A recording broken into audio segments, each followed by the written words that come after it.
Hey, thanks for joining us today on Uptime Logistics, it's powered by CAP Logistics. And I'm your host, Doug Draper with the Denver Transportation Club.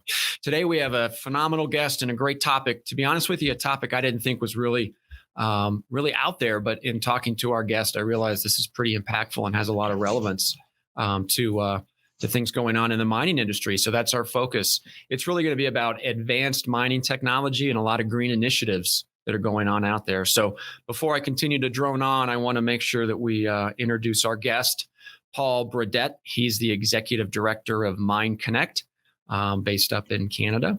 And he's going to bring on a lot of great content and facts about green initiatives around mining. So Paul, let's get to know you a little bit. Why don't you talk to us about yourself, your background, and obviously what MineConnect is all about? Okay, thanks, Doug, and pleased that you guys invited me here. And I'm always happy to discuss everything mining. That's for sure. So I'm sitting here in Sudbury, Ontario. It's pretty much regarded as the hard rock capital of the world. A lot of the underground that takes place in Ontario is within Northern Ontario region. And for myself, it's always been something I've been exposed to at a very young age. Being within this environment is always something I understood. And seeing the evolution of the technology and mining, even over the last 30 years is quite phenomenal. So my background is I used to be with the province of Ontario. I was the trade and investment advisor for them. So my primary function back then was, number one, was to try to attract new organizations or new companies into Ontario, obviously for the job creation and just kind of adding to an overall cluster. But another big function was I used to lead the trade program. So I probably did upwards of 45 international missions. I've been with our group, our cluster of mining companies, suppliers to almost every mining jurisdiction in the world, from India to Australia. So it was really a great 20 years being able to support companies trying to get into other markets worldwide, because once again, as we'll probably discuss a bit more here this morning, is that there's some phenomenal technology coming out of this cluster, and it's important for an organization like MineConnect to get the mining eyes of the world on what innovations are coming out of this cluster. So once again, I've pretty much been exposed to this throughout my life, and then once I was able to land here at MineConnect, I'm able to build a trade program to support our membership moving forward. That's great. Good. Well, thanks for the background. I appreciate that. So one term that's tossed around a little bit that I've learned is advanced mining technology, right? It's a big word and it sounds cool, but for the layperson out there that may not be in the industry or trying to learn more, they'll be like, okay, that sounds great, but what does that actually mean? So maybe we just start at the beginning and kind of explain, what does that term mean in the industry when people say advanced mining technology? I think for those that are not intimately involved in the mining industry day to day, they probably don't have the right picture of really some of the technology that's necessary, to make this one of the safer industries in the world. And you need to appreciate when we're working at depth. So when I'm saying that depth in Sudbury, that could range anywhere between 4 to 8,500 feet underground. So we're almost talking 2 miles. So to keep people safe, to give them, a safe and healthy environment, it requires a lot of technology. So a number of things that really have sprung out of this very particular cluster in Northern Ontario is the battery electric vehicles for underground. We were the first company, the first company came out of Northern Ontario that created the technology. We had the very first mine, Purple Lake Gold, that adopted the technology. And now with the Newmont Boring project north of Sudbury, they've totally went all electric. So that's one really great innovative technology. If you can appreciate, you have a 30-ton truck underground, or you have bolters and all kinds of this big equipment running through a tunnel that's maybe 15 feet high by, in some instances, 12 to 14 feet wide. It's a pretty phenomenal initiative to be able to operate at depth. So if you do introduce new technology like the battery electric vehicles, which in my opinion is certainly is certainly the future of this industry. It brings on a lot of other technologies that's necessary as enablers. So, for example, being underground, when you hear this diesel-operated 30-ton truck, it rumbles by you. It's shaking. The amount of noise, and so that is really a step changer for a lot of miners that were exposed to, say, equipment coming down the tunnel. You could hear it come. You could feel it come. So now all of a sudden it goes by you. It doesn't make any noise. So there's a lot of technology that's necessary to protect the workers, so that there's the technology necessary so that you understand and that this piece of equipment is coming. And we also look at the other advent of technology that's necessary is through the Wi-Fi component. So at this point in time, we are able to get real-time information from the drill face. So as you're tunneling, you're obviously advancing through blasting. But the technology that's available now through digital mining, it enables the operators to be on surface, could be 6,000 feet above, and they're able to understand exactly the makeup of that blast. They understand, the engineering in real time. So that requires some pretty cool advanced technologies. And if we also look at the full autonomous piece, so we're seeing that in the personal vehicles above surface. Well, we're starting to introduce those particular things underground. So once again, that's kind of the look of advanced technology. It's also, we're in a position now where we can measure, all the vital signs of a particular worker underground. So we know exactly where they are in the mine site. As you can appreciate, a fully developed mine, could have 30, 40 miles of tunneling throughout. We need to ensure that we know exactly where that person is. We can measure their vital signs to see if they're overheating, which just once again enables us to provide a clear, safe environment for all the workers to be operating in. Yeah. That's amazing. So here's the question, right? And I think this goes along with the adaptation of electric vehicles above ground, right? As you're cruising across town or across the country, and you run out of juice, right? The electric car just runs out, and obviously there's not an extension cord long enough. So one thing that came to mind when you were talking is obviously the electric equipment needs to be recharged or keeping it uptime. Right. So is there battery chargers down there or how do you manage that so that amazing piece of equipment that's more efficient and safer for the miners doesn't just run out of juice and then there's this problem down there? I was just curious on that one.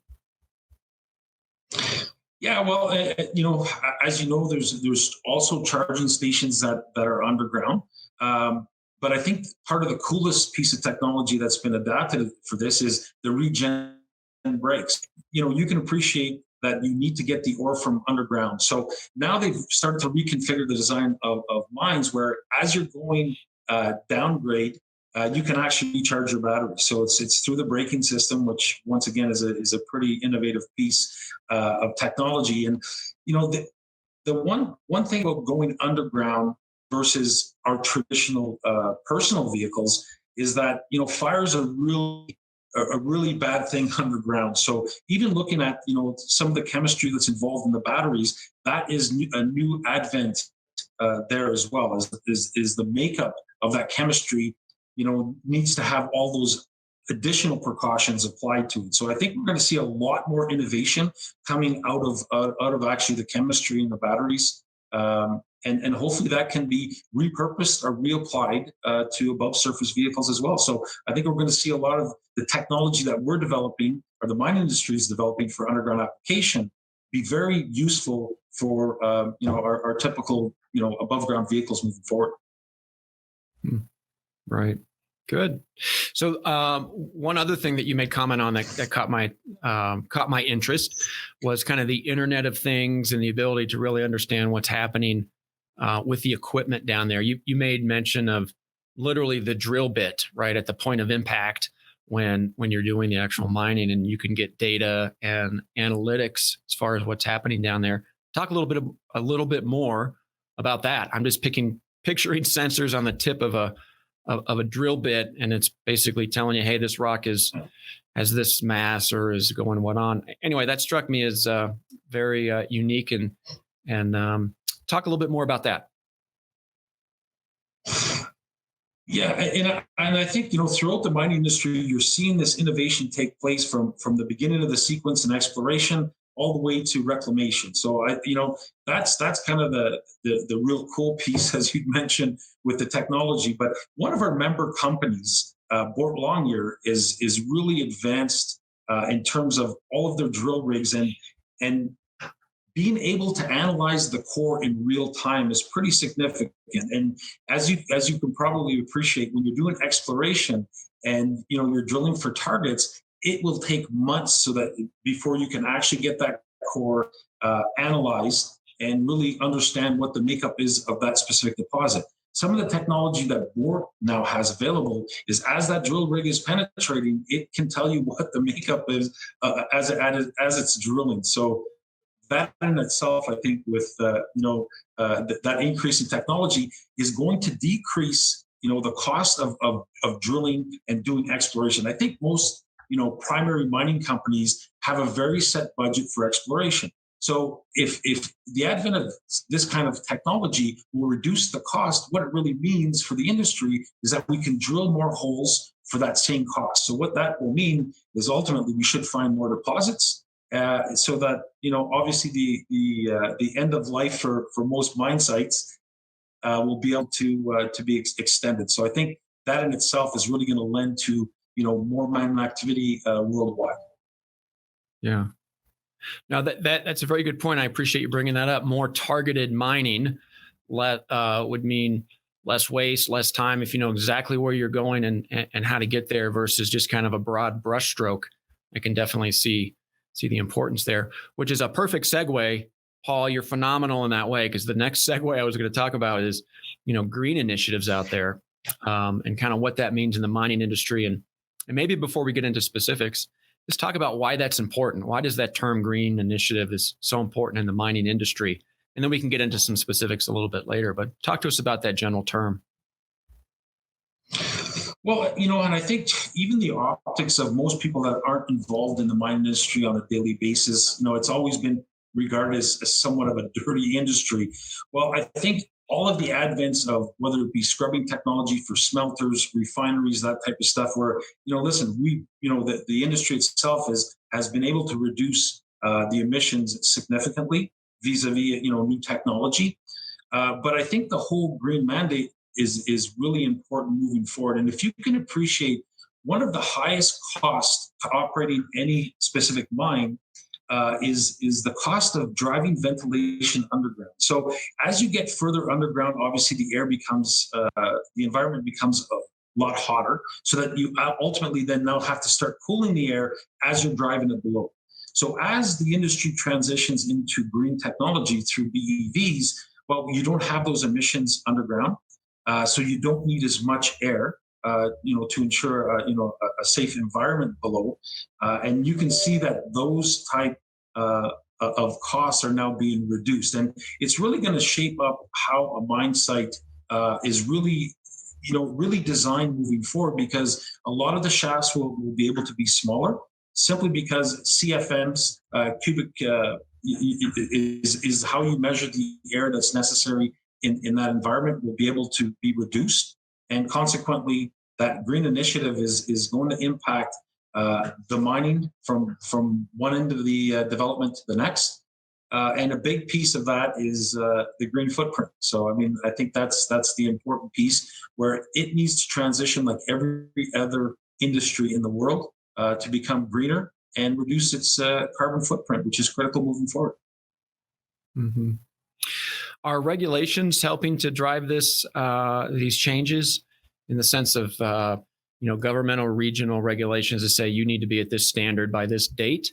And is the industry, first of all, is that a thing? Is that something that's of concern to the industry? And if so, is the industry staying ahead of that? Is it like, hey, we get it, we're moving in the right direction? So talk about regulations and making sure the green initiatives stay compliant.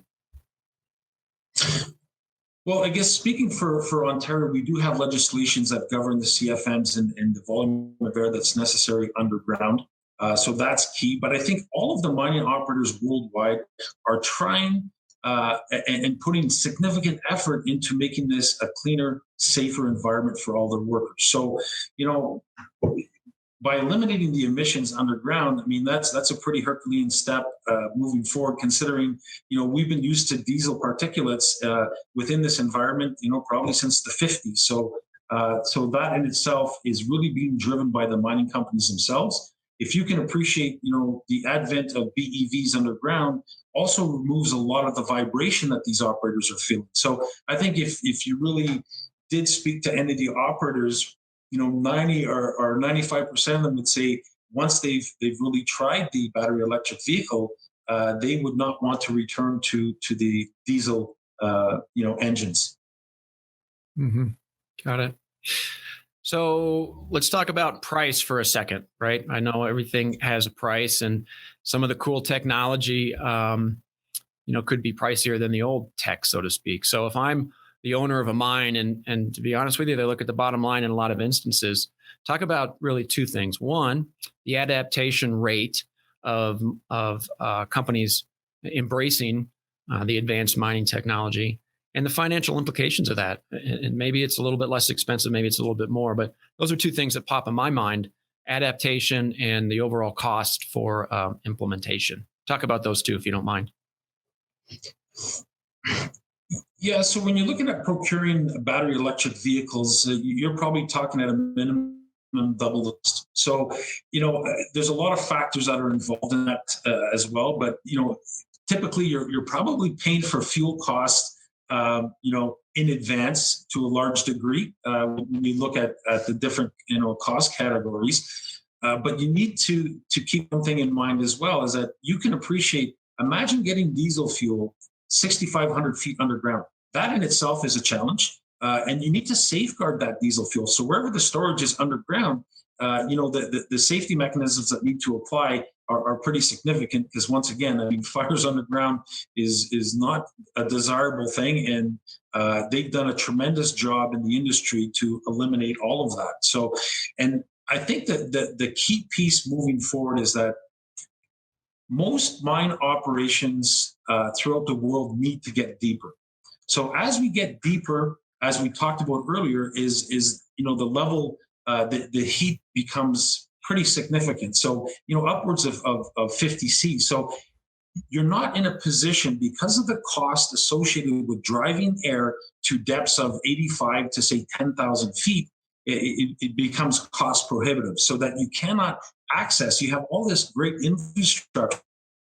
You have a deposit that's below, but it's not. You cannot make the business case to be able to access it because of the cost associated with air, cooling the air, and once you have the advent of battery electric vehicles, you can appreciate is that heat is reduced, the need for air is reduced. Consequently, the cost to access that reserve is reduced, and then becomes economic. So I think that really is a big piece of being able to access those deeper deposits. It's a must to have the BEVs introduced. Although the cost initially up front is going to be more, it's the only way that you can make the business case to leverage the depth.